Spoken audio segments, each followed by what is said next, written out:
o próximo jogo, deixa eu até trocar o slide, é um jogo que entrou na história do Packers, né? Porque foi a primeira vez, né, na história do Packers que o Packers jogou fora dos Estados Unidos, fora do Green Bay, e era um jogo em Londres, né? Era o jogo na terra do rei agora, né? Porque não existe mais a rainha. E lá encaramos o Giants. O Packers vinha de uma campanha de 3 vitórias e 1 derrota. Só que, como a gente até estava falando aqui, dá a sensação que as atuações meio que acabou mascarando a boa campanha do time, né? E o duelo contra o Giants, ele começou até que bem pro lado do Packers, né? Ele começou dominando. Esse jogo, acho que foi um dos poucos jogos em que eu não assisti o jogo, sabe? Eu peguei e acompanhei em tempo real, nem estava na minha cidade, eu fui visitar minha avó e tive que acompanhar em tempo real num aplicativo lá né, sobre placar do futebol americano. E aí, nesse jogo, né, o Randall Cobb foi destaque no jogo de passe, né? Teve 8 recepções para 99 jardas. O Aaron Rodgers fez um jogo limpo, né? Com 222 jardas e 2 passes para TD. Porém, foi nesse jogo em que ele lesionou o polegar, né? Porque ele foi tentar fazer uma Hail Mary lá e acabou lesionando o dedo depois que o jogador do Giants acabou batendo na mão dele, né? A defesa, nossa, Joe Barry, você só me irrita. Mas essa partida foi, nossa, enfim, eu acho que foi uma das piores partidas da defesa, sabe? Enfim, tipo, a defesa se mostrou muito ruim em rotas cruzadas. O que o Darius Slayton fez de festa foi uma coisa, sabe, inacreditável. Fez 79 jardas só correndo entre os números, né? E a defesa do Packers, com 2 linebackers, não conseguiu marcar os caras. Uma coisa assim que é inacreditável. Aí o Saquon Barkley, no jogo terrestre, fez 70 jardas com média de 5,4 jardas por tentativa, que é um absurdo, porque é quase meia primeira descida, né? O que facilita a vida para o quarterback, ou que diga o Daniel Jones, né? E o Saquon Barkley ainda teve um TD anotado. Só que teve um detalhe negativo do ataque que tá pegando, acho que tá virando uma marca negativa pro Matt LaFleur, né? Que se mostrou ter dificuldades em red zone, que é uma coisa inacreditável. O ataque do Packers conseguia caminhar, mas não conseguia finalizar as jogadas nesse jogo. E tanto que teve uma jogada marcante, que foi a 4ª descida, que era ali, agora não lembro se era para tentar empatar o jogo, e acabou não acontecendo. Porque a gente viu erros de execução do Sammy Watkins, e teve mais um outro wide receiver lá que errou a rota também, eu não me lembro. Aí você tinha o Ed Dillon para poder correr e você não correu com ele, tanto que a linha ofensiva abre um buraco ali para o Ed Dillon conquistar. Eu acho que era para manter a campanha viva, né? Porque já era para conseguir o first down, e aí o Rodgers resolveu passar a bola, e daí ali acabou as chances de vitória naquele jogo, e o Packers foi para jogar em Londres e teve a sua primeira derrota em Londres, né? E agora a gente não sabe quando que vai voltar a jogar por lá. Enfim, o que você tem de interessante sobre esse jogo para ser destacado aí, Matheus? Não, eu continuando com essa série de referências, eu lembro que a minha crônica do Cheeseheads Brasil naquela oportunidade foi: na terra do rock and roll, os Packers deixaram uma pedra rolar sobre si. Rock, pedra. Porque, cara, quando você vai pra Londres, você abre vantagem contra um Giants, um time que é, assim, vamos combinar cá entre nós, é um time inferior aos Packers no papel. Você abre uma vantagem, você vem de 3 vitórias consecutivas, um time em pleno processo de reconstrução do outro lado. A gente ainda não sabia que o Giants seria esse Giants que o Brian Daboll fez e tal. E você toma uma virada dessa, não tem como não ser extremamente decepcionante. E a palavra é exatamente essa, extremamente decepcionante. Os Packers, eles fizeram um primeiro tempo bem razoável, no qual conseguiram, como eu falei, abrir vantagem, e o segundo tempo o time não existe, parece que trocaram no aeroporto. E já que nós estamos na terra da rainha, o ataque terrestre dos Giants, ele realmente andou na Abbey Road, que nem os Beatles. Foi um passeio. Foi um domingo no parque. Assim, um jogo pra esquecer, e do que depender de mim, não precisa nem jogar em Londres de novo. Chega, deixa quieto, tá bom assim. Essa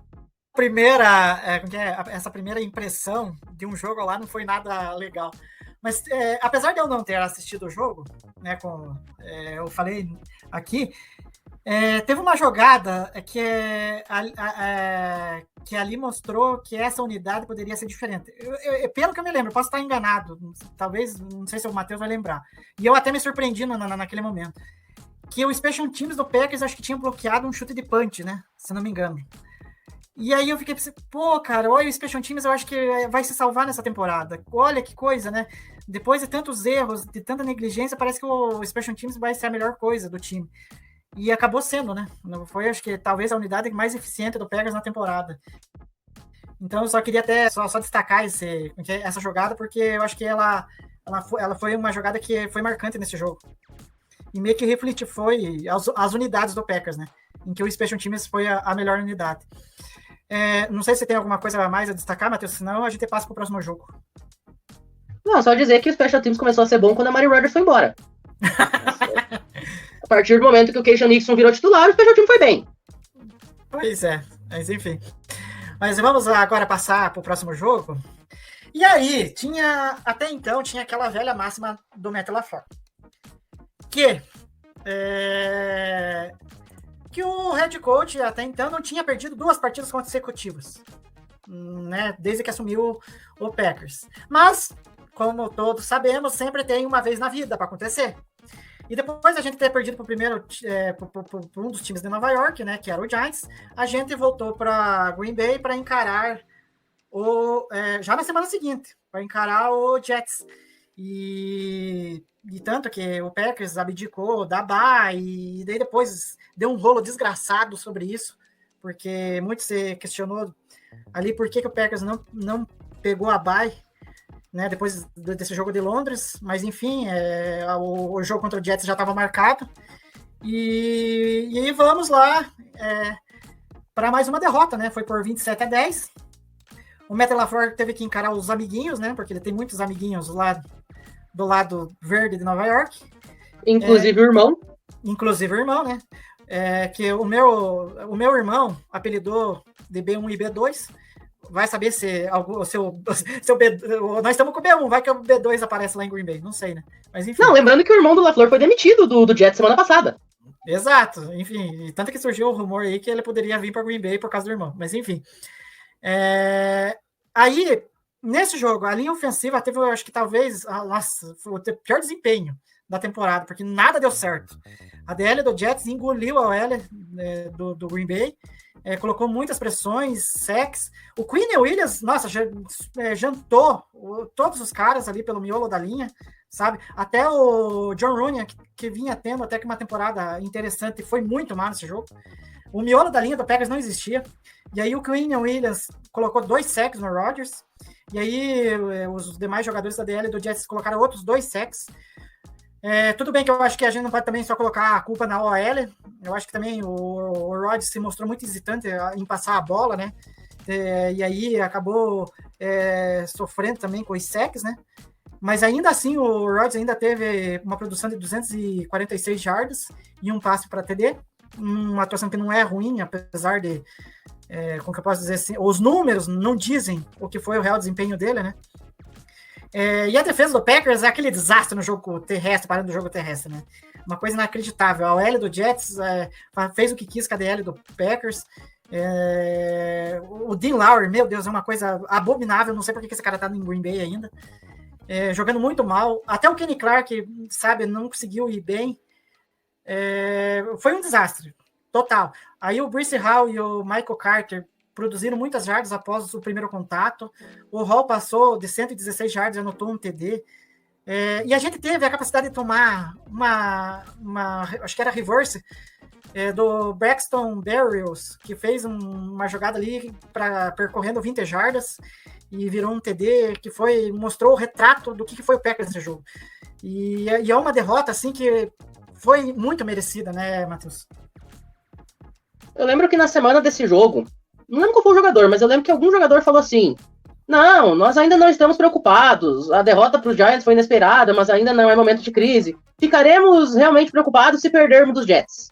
Bingo. Um jogo realmente em que absolutamente nada deu certo. Quando o único destaque que a gente tem, tá aqui na tela, é um bloqueio de punch, é porque a coisa realmente foi feia. época o negócio foi triste. E, cara, assim, a gente sabe o que foi o Jets. O Jets começou a temporada muito bem, mas depois acabou implodindo. E talvez esse jogo contra os Packers tenha sido o último grande momento do Jets. Nesse momento, os Jets, inclusive, estavam brigando pela divisão com o Bills depois desse jogo.